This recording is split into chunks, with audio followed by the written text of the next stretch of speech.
finished product ng Red Blade. Panoorin nyo to, paano nagsimula hanggang matapos. Red Blade po ito, Red Blade. Panoorin nyo. Good morning mga kasabong. Shout out pala sa lahat ng aking mga customer o sa aking mga followers. So may papakita naman ako sa inyo na bunot, palit talim. Yan. Ito po. Yan. Palitan natin ng talim. Yan po siya. Yan. Yan po siya yung mga luma na may iksi. Yan. Para siya ng mga mga lumang garol, pabunutan. Yan po. Ito po yung papalit natin. Ito po, yan. So yun mga kasabong, yung anak ko pala ay nagbibinta na po siya ng blade. Kung gusto nyong umorder, PM nyo lang siya. Mayroon po siyang Facebook page. Bagong open yung Facebook niya. Tsaka FDEC, meron siyang available. Mga bayna, mga accessories, ano pa. Meron mga wing van, leg van, meron ganon. Tarik case, meron sila, box. So, PM nyo lang si Princess Sarah. Minsan naman kasi katulong natin siya rito pag wala siyang pasok. So, dito po siya. Ayan, gawa-gawa. Ayan, tinutulungan ako rito, magbapping. Ayan. Ngayon may pasok kasi siya, kaya tayo lang mag-isa. So, ipakita ko sa inyo ulit kung paano ang pag-red blade. So, ito lang po, napakahalaga po itong matutunan sa mga baguhan. Yun lang naman talaga ang dito, yung mga gustong matuto. Kailangan nakapopos sila rito kung paano ginawa. Umpisa. Sa umpisa pa lang, dapat matutunan na nila agad kung anong proseso.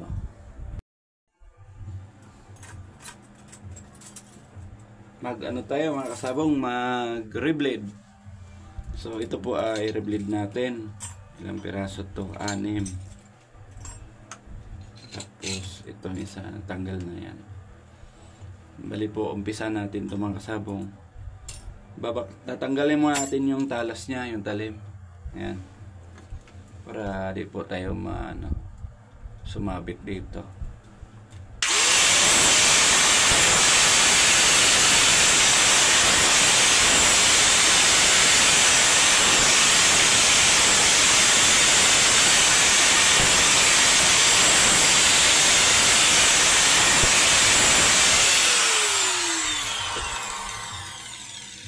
Yan, tapos putulin natin yan dito.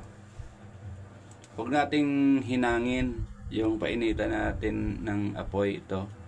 Huwag, kasi hihina rin to lalo itong niya, yung lamesa. Baga sa nababaga pa ulit. Kaya gagawin natin, putulin natin, tapos bibiakan natin ulit. Ganito lang.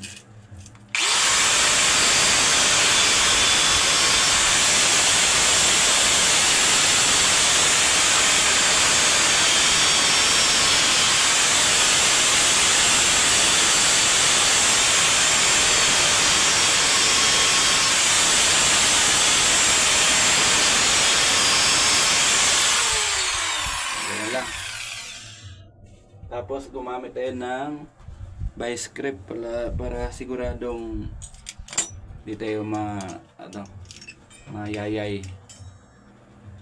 So yun, hinipit natin. Ayan.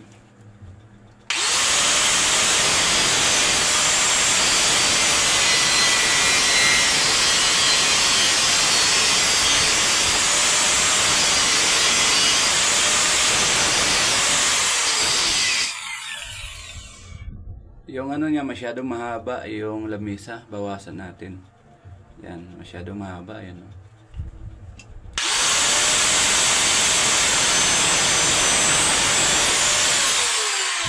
Yan. Para mas tumibay.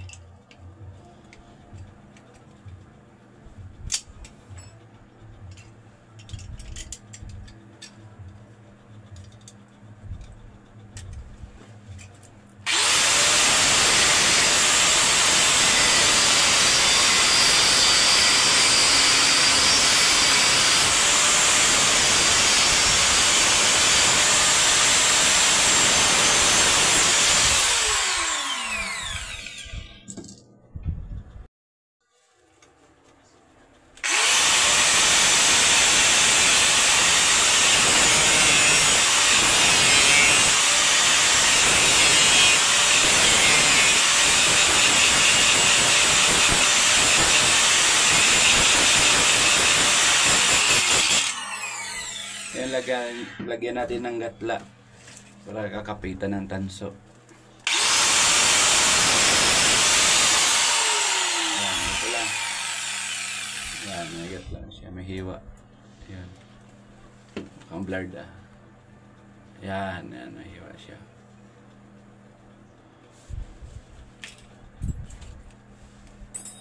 Yan din lahat.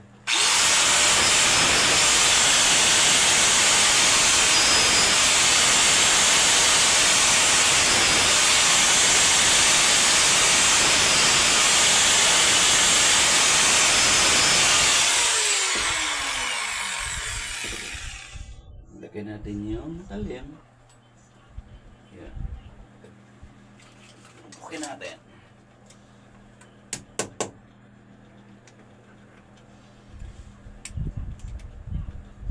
Yan. Hinangin na lang natin to. Kunti lang ang ano natin. Yan mga kasabong.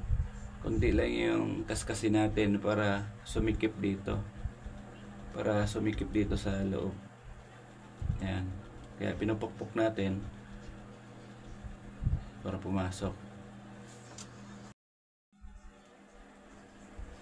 Kailangan pupukpukin natin to para pumasok. Yan, ganito. Yan.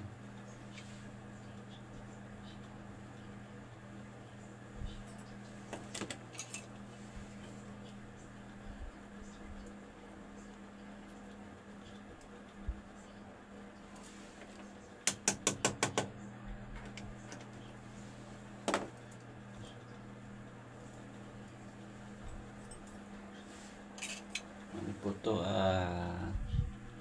6 na piraso.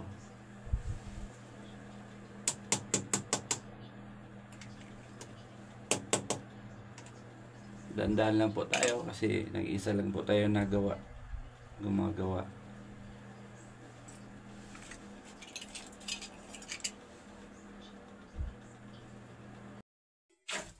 Ready na natin yung ating acetylene. Yun.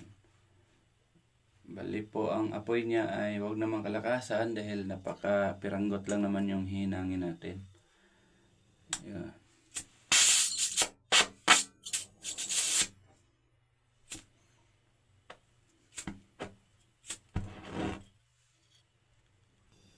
Yan. Yan. Ito lang po yung apoy ko pag naghihinang ako. Yan din naman siyang kalakasan. Yan. Ito po, maghihinang na po tayo. Ito po yung tanso. Ganito lang po siya.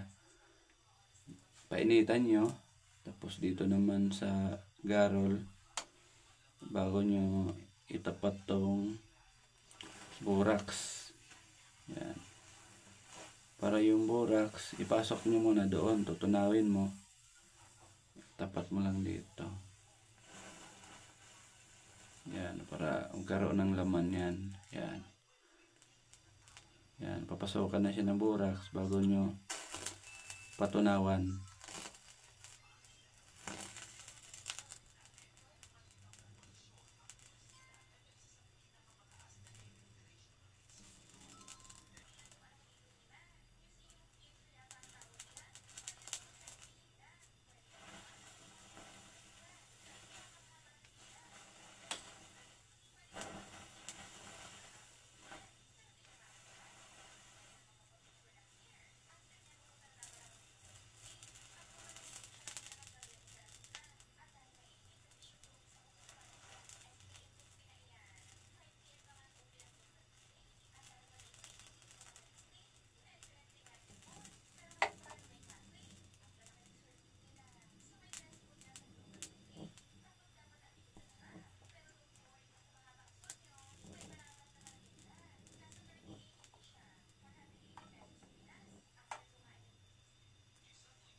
Mag-eskwela tayo.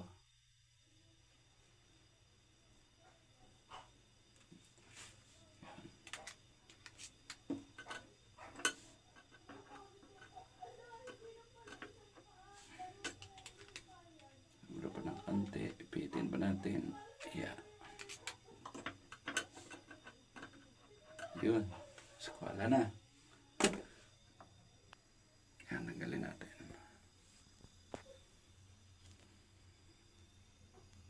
Yun po siya, nakapatong siya.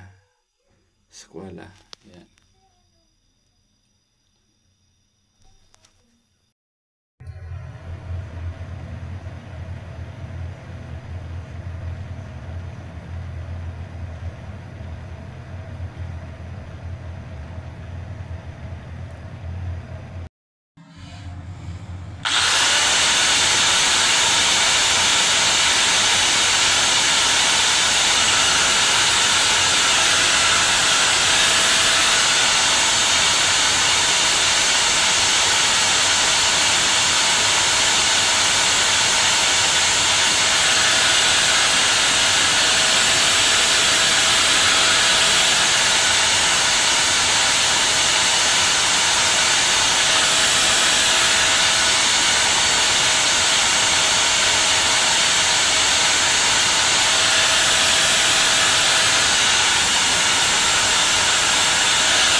Yan po, may kilay na po siya. Yun.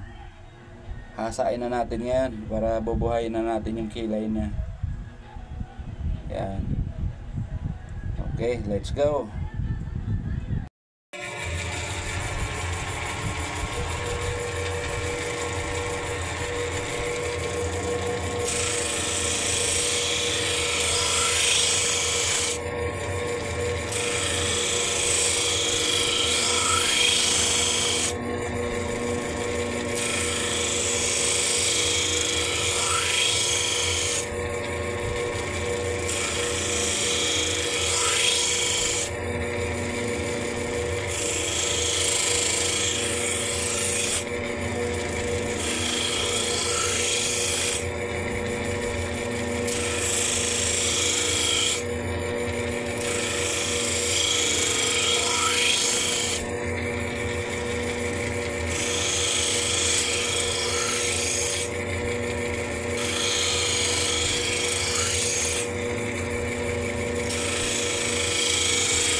Yan, bubuhayin na natin yung kilay niya. Yan, bali naka ano pa lang to, naka una, first step, ngayon second step. Buhayin natin.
Ito na po siya, ayan, rev blade. Ito yung rev blade.